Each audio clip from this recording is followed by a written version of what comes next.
it's not just a West Coast problem. This is an issue that we have all throughout America. And I feel like a lot of it can be attributed to greed, corporate greed at that, to be exact. If you guys notice, there has been an increase in the price of homes, food, as well as clothes. You have retailers that are closing down. Every day there's more brick and mortar areas that are shutting down. Most people are turning over to e-commerce as far as making purchases, but the homeless issue is simply going to increase. In fact, last week I read an article stating how New York has been sending many of their homeless to the state of Georgia. So they're not just coming into Atlanta, they're being dispersed all throughout the state. And the thing I find funny about this is I hope New York does not look at those numbers and report that they're making improvements on their homeless situation when they're simply moving them from one location to another. But one thing that stood out to me about this report is the fact that Boise, Idaho, is also having an influx of homelessness as well, which I found to be a bit surprising. You don't really hear much about homelessness in Boise. We do hear about it in California, also in New York, places like that. But the land of Idaho, which is, majority a white area, you don't necessarily think of homelessness to be a major issue for them. So there is this article here. I'll go through and read some of it, but I really want to listen to the 6-minute clip that they have here. So I'll just go through and be brief, and then we'll listen to the video. It's billed as, excuse me guys, it's billed as one of the most livable places in the country with its good schools, leafy streets, and safe neighborhoods. That's what makes Boise, Idaho an odd backdrop for a heated legal fight around homelessness that is reverberating across the western United States and may soon be taken up by the Supreme Court. So they're actually taking their case all the way up to the Supreme Court, which is what I think the folks in California will do eventually as well. It goes back nearly a decade to when 7 homeless people sued Boise for repeatedly ticketing them for sleeping outside. Last year, the Ninth Circuit Court of Appeals ruled in their favor. The decision said it was cruel and unusual punishment to enforce rules that stop homeless people from camping in public places when they have no place else to go. That means in states across the Ninth Circuit, including Washington, Oregon, and California, cities and counties can no longer enforce similar statutes if they don't have enough shelter beds for homeless people sleeping outside. This actually reminds me of a statement that Home Depot made.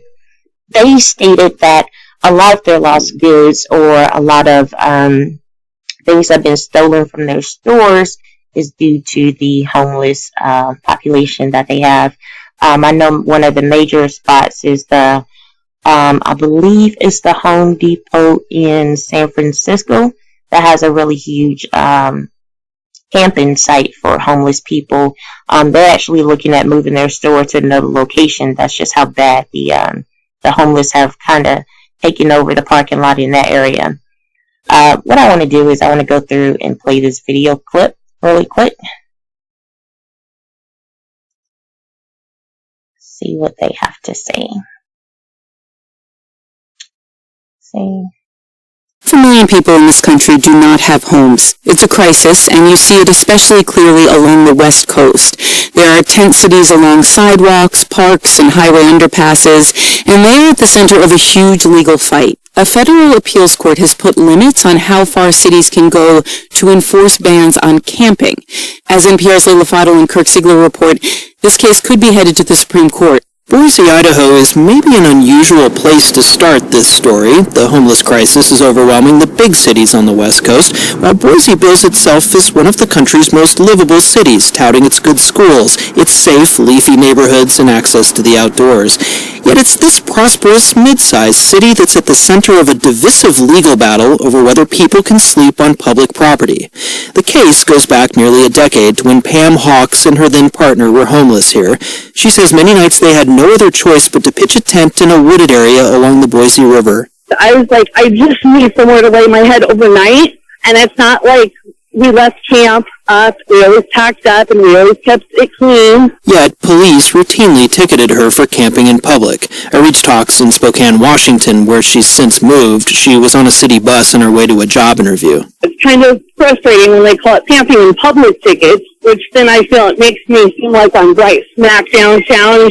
But in all reality, I tried my best at the time to stay out of view of the public eye. Hawks and a half dozen others in a similar predicament sued the city of Boise, and last year they won. A federal appeals court ruled it's unconstitutional for cities to ticket people for sleeping in public if there are no shelter beds available. This is now the law of the Ninth Circuit that covers much of the West. Boise is appealing to the U.S. Supreme Court. But for now, from here to Seattle to cities in California, you can't just criminalize people like Hawks for not having anywhere to sleep. You got one on the 24th, you got one on the 20th. Hang on. You know what? Trying to criminalize homeless people is like the worst thing that this country could do, because a lot of these people are in this situation due to the rules and regulations that they have set up. You know, like I said earlier, everything is overpriced. You know, there's been some articles that came out a couple weeks ago stating how about 40% of Americans make less than $18,000 per year. I mean, let's think about that. Less than $18,000 per year, no one can survive off that type of salary. I think that at some point we have to come to grips in terms and understand that people want to work, but people want to be able to pay their bills when they're working. You know, you have people who are working 40 hours a week and still cannot afford to pay their bills. So it should be no surprise or shocker that the homeless rate is increasing and probably will continue to increase unless radical change comes into place.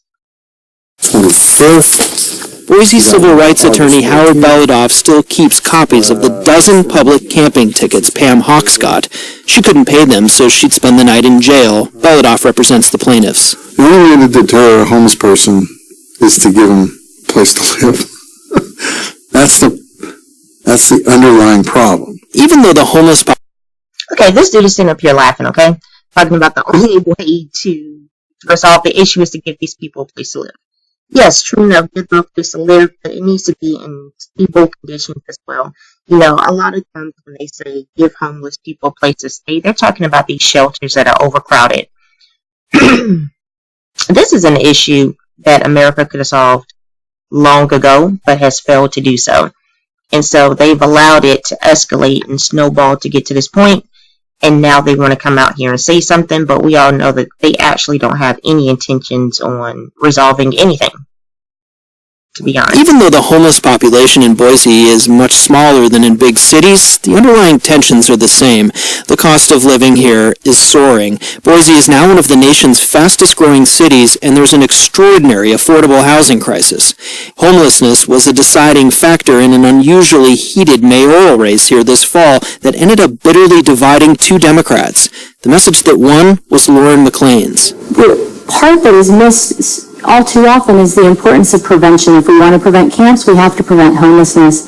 We've got to address the affordability crisis in this community. The losing candidate was the city's longest ever serving mayor, Dave Beater. He took heat for spending hundreds of thousands of dollars to appeal the case.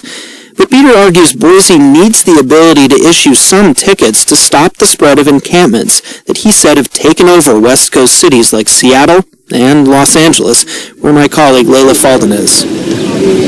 Here on Skid Row in downtown LA, some 3,000 people sleep on the streets every night in the shadow of the financial district and luxury condos. Tents and makeshift homes made with tarps and cardboard line the streets.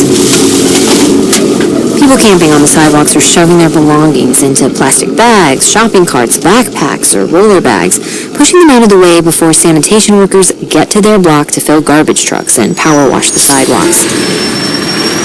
It's a city program to keep areas with homeless encampments like Skid Row, often referred to as the homeless capital of the nation, clean.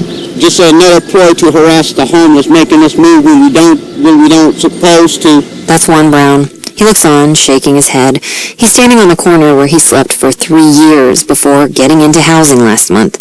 He got hit by a car, couldn't work, and so like 150 people every single day in Los Angeles County, he fell into homelessness. We're targeted because Los Angeles look at us like cockroaches instead of human beings. They do. We're no longer human beings out here no more.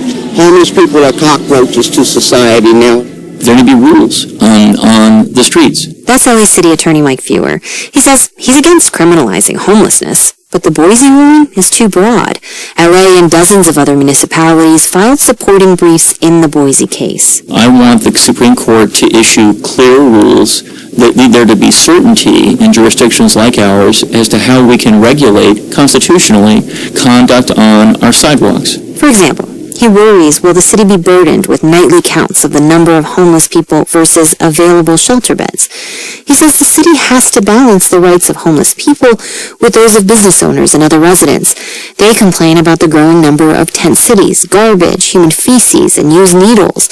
He says cities and states are working to build more shelters and affordable housing, but as that work is done, Los Angeles has to be able to police the streets. So that all our public spaces that are shared by everybody can be safe for everybody. And occasionally that is going to require some level of enforcement. And he has questions about how LA can do that under this ruling. The crisis is visible outside Fewer's downtown office and back on Skid Row, where I meet General Dogon. Conditions on Skid Row are worse than third world country refugee camps. Dogon works with a local nonprofit called the Los Angeles Community Action Network. He says for years he's watched the city follow the same pattern, one ordinance after the next, aimed at criminalizing being homeless instead of completing badly needed housing projects. The courts, tickets, confiscation of property are not solutions, he says, to stop the growing crisis. I tell people all the time, everybody ain't on drugs and everybody ain't lost their mind. 71% of the people is homeless in the city of Los Angeles because the rent is too damn high. That's it and that's all. That's according to the latest county homelessness count. The numbers are up for debate, and so is how to solve the problem. In the last year, homelessness jumped 16% in this city, and whatever the Supreme Court decides to do won't change that reality. That was NPR's Leila Fadel reporting from Los Angeles and NPR's Kirk Siegler. Okay, so we heard that for yourself, and that guy is absolutely correct. Homelessness is increasing because the cost of living is steadily increasing. Many people simply cannot afford to pay their rent. And I want to say this particularly over in California. You have a lot of the young people who are working in Silicon Valley who don't want to have a long commute to work. So like a lot of the people who live in those areas, what the homeowners have done, they've increased the rent so high that the people can no longer afford to live there. Unless you have these huge tech jobs, like working in Silicon Valley, they're the ones who can afford to live in those areas, not the average American person. So I want you guys to leave your comment at the bottom. Tell me, have you noticed an increase in homelessness where you live? And what do you think are some solutions that can be provided in order for us to resolve this issue? Until next time, I will speak to you again, hopefully soon in the future.